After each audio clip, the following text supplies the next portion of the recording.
Assalamualaikum warahmatullahi wabarakatuh. Hari ini kita akan membahas sholat Abu Bakar Siddiq radhiyallahu anhu.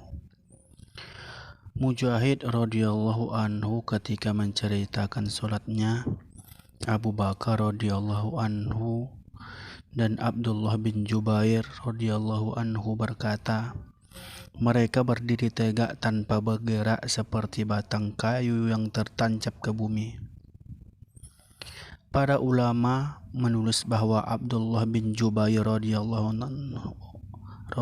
anhu telah belajar solat dari Abu Bakar dan Abu Bakar radhiyallahu anhu mempelajarinya dari Nabi sallallahu alaihi wasallam. Sabit radhiyallahu anhu apabila Abdullah bin Jubair mengerjakan solat, keadaannya seperti sebatang kayu yang tertancap ke bumi. Seseorang menceritakan apabila Abdullah bin Jubair sujud dalam solat, sujudnya bagaikan lama sehingga burung-burung dapat bertengger di atas punggungnya. Kadang-kadang beliau rukuk dan sujud sepanjang malam. Pada suatu ketika beliau diserang oleh musuh. Akibatnya serangan itu tembok masjid pun runtuh, dan sebagian runtuhnya telah mengenai lehernya. Ketika itu beliau sedang mengerjakan solat. Beliau terus mengerjakan solat tanpa perasaan takut sedikit pun. Suatu hari ketika beliau sedang mengerjakan solat dan anaknya yang bernama Hashim tertidur di dekatnya, tiba-tiba seekor ular jatuh dari langit rumahnya, lalu membelit anaknya yang sedang tidur itu. Anak itu pun menangis ketakutan. Kemudian seisi rumah berhamburan menghampiri anak tersebut, dan merekalah yang akhirnya membunuh ular itu. Akan tetapi Abdullah bin Jubair kelihatan tetap tenang mengerjakan solatnya. Setelah menyelesaikan solatnya, dia pun bertanya, "Apa yang kalian ributkan ketika aku sedang mengerjakan solat tadi?" Istrinya menjawab, "Semoga Allah mencucurkan rahmatnya kepadamu. Anak ini nyaris mati, sedang kamu tidak menghiraukannya." Jawabnya, "Apa yang akan terjadi dengan solatku kalau aku memberi perhatian terhadapnya?" Pada akhir masa kekhalifahan Umar radhiyallahu anhu telah ditikam pisau sehingga luka parah sampai akhirnya meninggal dunia. Darah selalu mengalir dari lukanya. Kadang-kadang beliau pingsan beberapa saat. Tetapi ketika diberitahu tentang tibanya waktu sholat, beliau pun bangun kemudian mengerjakannya. Beliau berkata, "Tidak ada bagian dalam Islam bagi orang yang meninggalkan sholat."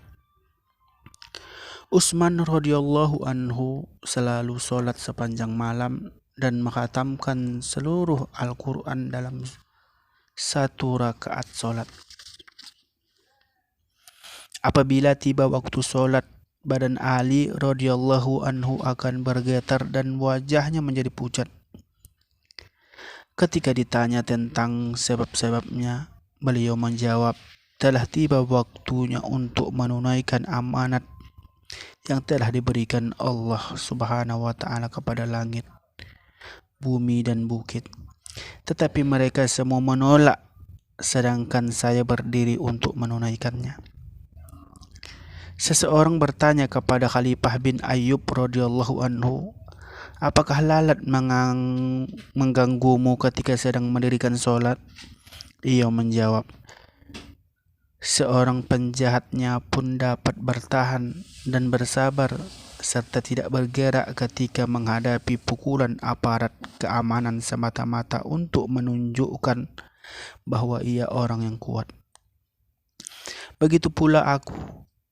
Apabila sedang berhadapan dengan Tuhanku, mengapa aku mesti merasa terganggu hanya oleh seekor lalat?" Muslim bin Yasir radhiyallahu anhu ketika hendak mendirikan sholat berkata kepada ahli keluarganya, "Teruskanlah obrolanmu, aku tidak akan terpengaruh sedikit pun dengan obrolan kalian." Pada suatu hari Muslim bin Yasir sedang mendirikan sholat di sebuah masjid jami di Basrah. Sebagian bangunan masjid itu runtuh, orang-orang yang lain berlarian keluar.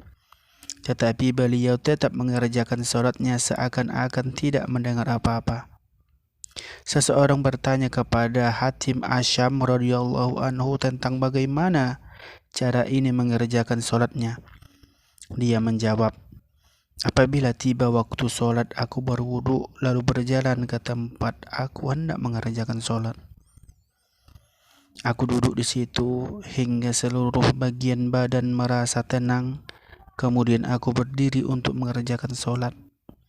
Waktu itulah khayalanku membayangkan suatu gambaran yang jelas di hadapan mataku, yaitu Ka'bah di hadapanku.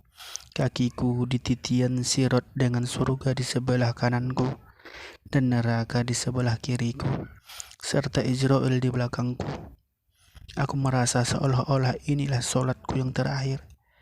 Setelah itu aku mengerjakan sholat dengan penuh khusyuk dan khudu. Kemudian pikiranku berada di antara harap dan takut. Apakah sholatku diterima atau tidak?" Hikmah dari kisah yang telah kita bahas. Beberapa pendapat dari para ahli fikih mengenai darah yang keluar dari badan menurut Imam Abu Hanifah. Wudu apabila badannya mengeluarkan darah, tetapi menunaikan menurut Imam Syafi'i tidak batal. Jadi kemungkinan sahabat tersebut bermadzhab seperti ini, atau pada waktu itu tidak ada ketentuan mengenai masalah ini, atau kemungkinan juga Rasulullah SAW tidak hadir dalam majlis itu, ataupun pada waktu itu hukum ini belum ada. Mudah-mudahan kisah ini dapat kita pegangkan dan kita amalkan. Kita berharap sholat kita diterima Allah dengan hati kita yang khusyuk dan khudu dan rasa takut kepada Allah. Amin, amin ya rabbal alamin.